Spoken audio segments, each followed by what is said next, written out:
Hello कुछ कहेंगे hello भाइयों, जो जो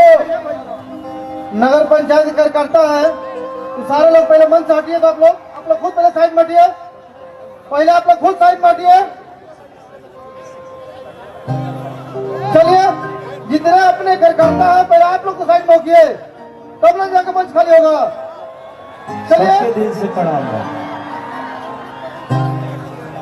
हेलो मंच को लंच कीजिए साहब। मंडल भैया हो गया।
मंटन भैया शिव कुमार वर्मा और मंटन वर्मा के दमदार संबोधन के बाद आदरणीय शिवदयाल वर्मा जी के मूर्ति अनावरण समारोह में उपस्थित गायक एवं फिल्म अभिनेता आदरणीय प्रमोद प्रेमी यादव जी बागी बलिया उत्तर प्रदेश के नौजवानों के हवाले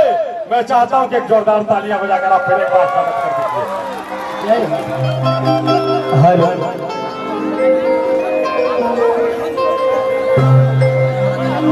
सबसे पहले आप सब तमाम आदरणीय ये मंच सभा में जो भी जुटल बा भैया चाचा माई बहन बेटी सभी लोग हम गायक प्रमोद प्रेमी ये सब पैर छू के प्रणाम करते हैं। आप सबों का शुरुआत ताली से स्वागत करते हैं।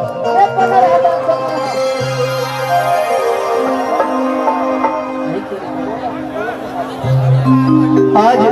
देखिए ये सभा में आयोजित कार्यक्रम हमारे बड़े भैया शिव कुमार मंडल जी के द्वारा एक स्वर्गीय शिवदयाल वर्मा जी हमनी के गार्जियन रहनी जरा मूर्ति अनावरण समारोह में सभी लोग जुटल बा और यहाँ आप सबसे मिलकर बहुत अच्छा लागल कि बैरिया आज बलिया जिला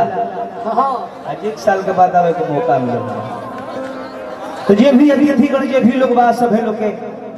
हमरा ओर से सबके दिल से प्रणाम बा और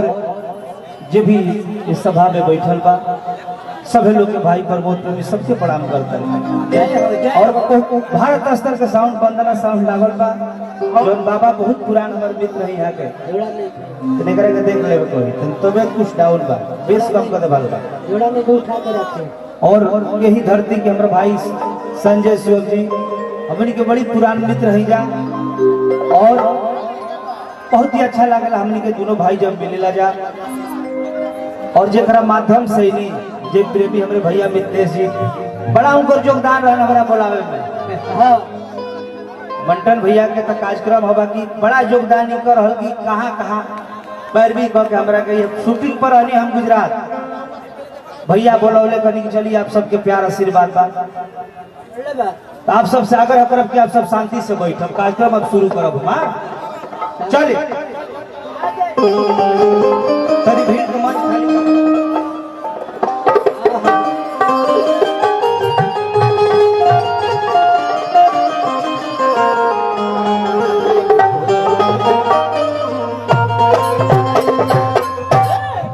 हेलो हेलो ड्राइवर दे दीजिए हेलो हेलो चलिए ठीक चलिए सबसे पहले वही दरबार में चले के बाद जरा कृपा से कुछ भी होला वही माई से भक्त भाव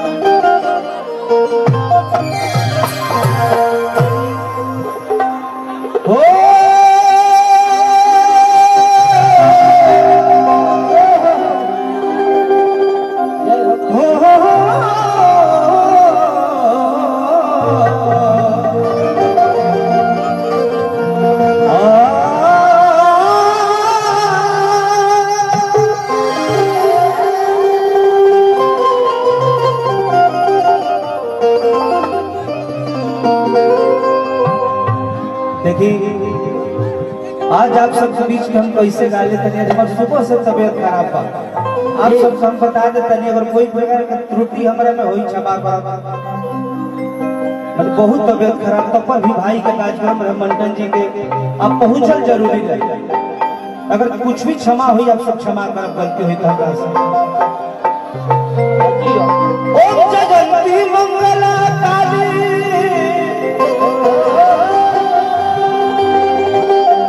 भद्रकाली कपालनी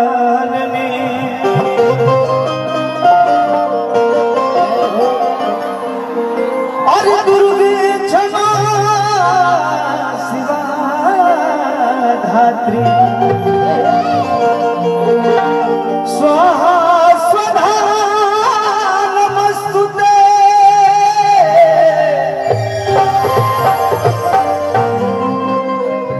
एक बार सब कोई माई के नाम ले बोल सरवाली मैया की आज बड़े भैया शिव कुमार मंटन जी के हे माई चेयरमैन प्रतिनिधि बानी यहाँ के पद प्रतिष्ठा हमेशा बनौल रखी रवा चाहिए कि बालक के विनती बा और नेक्स्ट पद भाई के हमारा जो अगला सीढ़ी बा भाई के हमारे जरूर आप सब विधायकी के वही माई से विनती हम भागत है भक्त भाव अगर का सब रहल जी एगो माई बहन बड़ा प्यारा सा गीत गावे अरे किताब ना मडुआ रोकनिए मैया अरे पाँच पेड़ लगा के गोछिया अरे तो दोनों बेरा अरे देह पे मैया अरे क्यों है लवंगिया के आप सब जकरा के चाह देवे मालिक तू जीरो से हीरो हो जाला श्रोता ही सबसे भगवान हवे आप सब आशीर्वाद प्रतिष्ठा रखो जरूर जकरा के हर किताब ना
देखिए ये भाई ये पूरा प्रदेश के वो बेटा मिलल बड़े मंडन भाई हमारे इनकर प्रतिष्ठा रखी हो आदरणीय जे भी गणमान्य व्यक्ति जे भी लोग आई सब कोई के हम भारी बानी कि आप सब हमारा तेजा बोलौनी सब में न तो में करो हर साथ वही लगे ओ दिन लाया बानी नाया तुम्हारी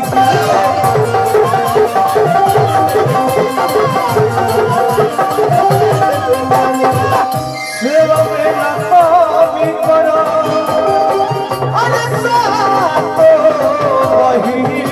लगे ओ दिन लाया बानी नाया तुम्हारी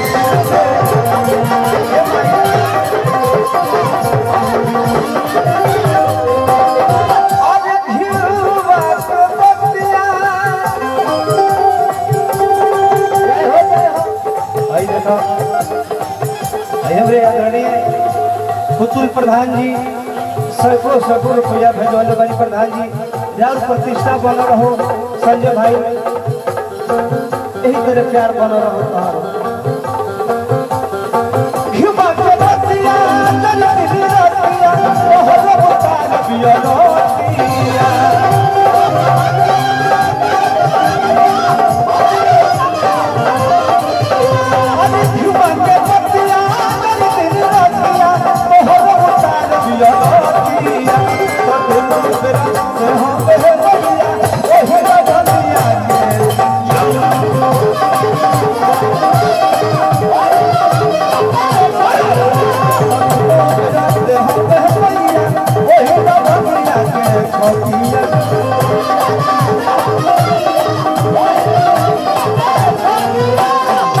देखिए बहुत दिन पहले बोले रही शत्रुघ्न बाबू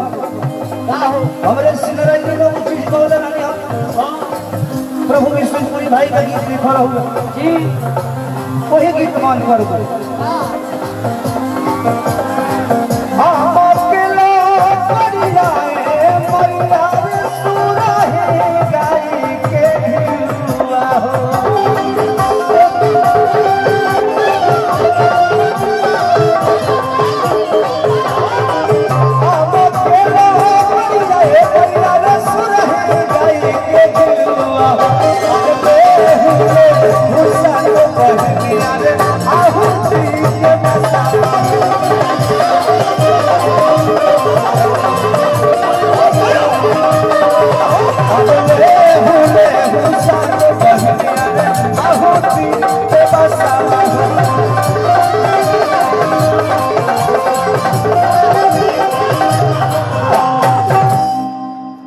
देखिए आप सब जानती है मेरे भाई लोग का तनी सुविधा भैया भैया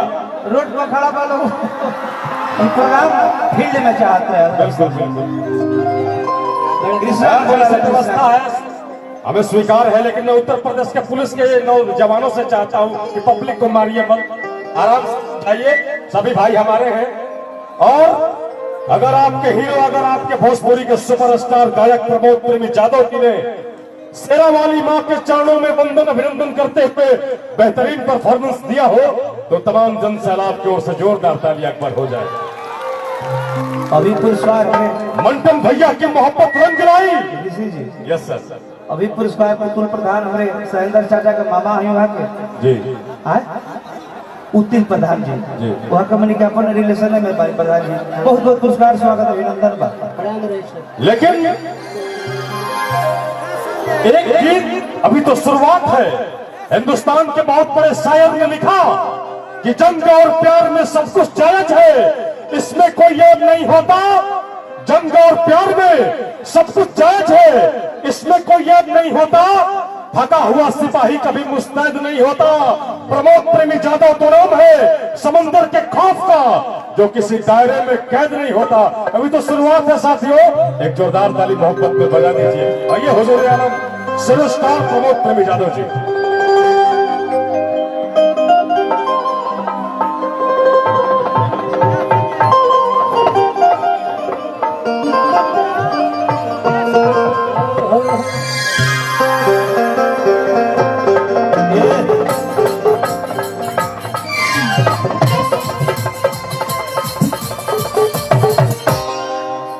चलिए आई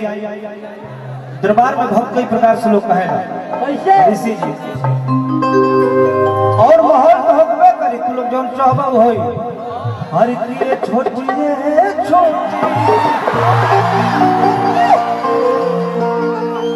सांस्कृतिक कार्यक्रम भाई माहौल अभी चली बाकी कुल बात नहीं बहुत बॉम्बे से लोग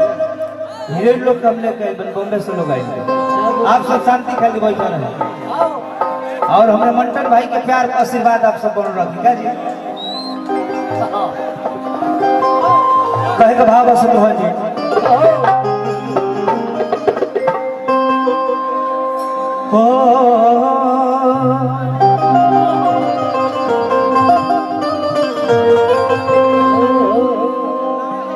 हे माई तुहार कृपा केकरा पर ना पड़ल जेकरा पर पड़ल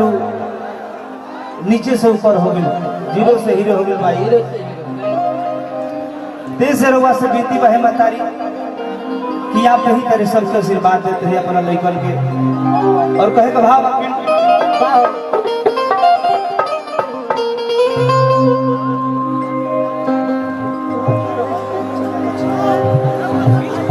भाई भाई भाई भाई हई तनी बीच में दिक्कत करता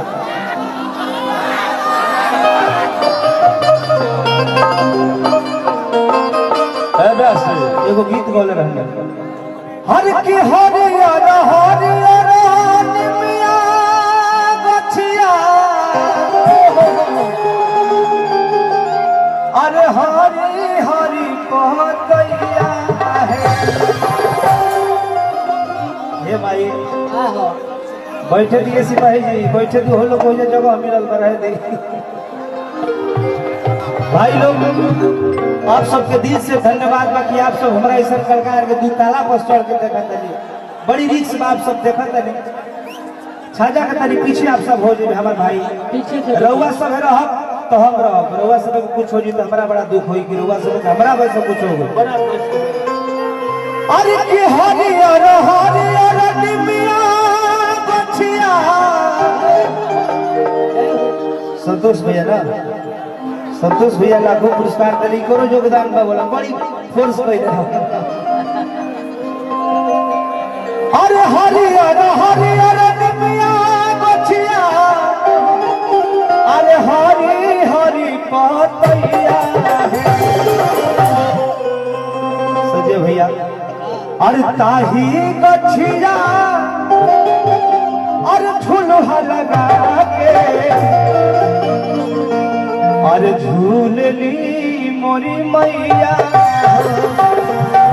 छोड़े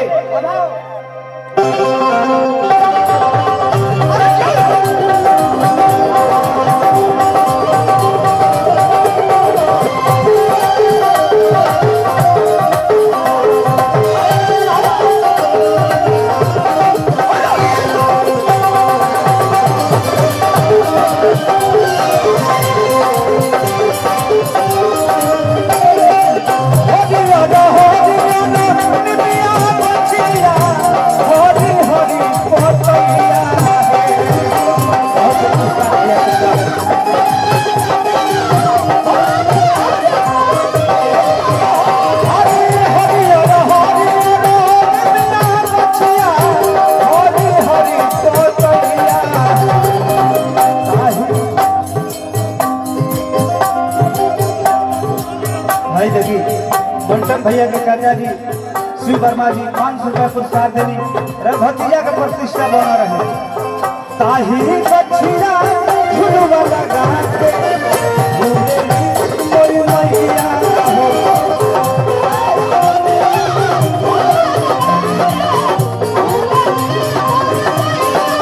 कैलाश वर्मा जी लाखों लाखों पुरस्कार शंकर यादव प्रधान नूरपुर जी और 15 साउंड हमरे बाबा किसी को लगाते गछिया झुलुआ लगा के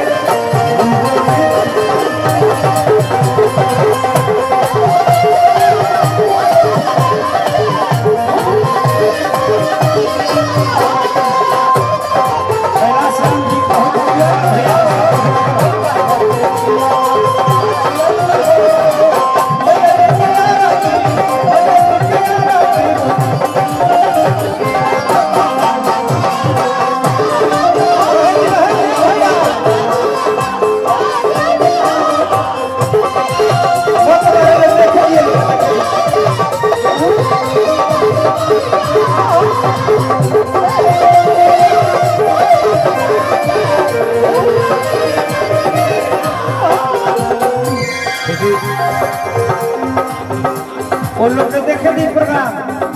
केहू भैया वो लोग को बोली अब सफर वही देखो कह मतलब अरे सब पहले रुपये बटोर संजय सिंह जबर भाई बड़ भाई लाखों का पुरस्कार और बलिया के हिंदुस्तान जान सब हो हमारे भाई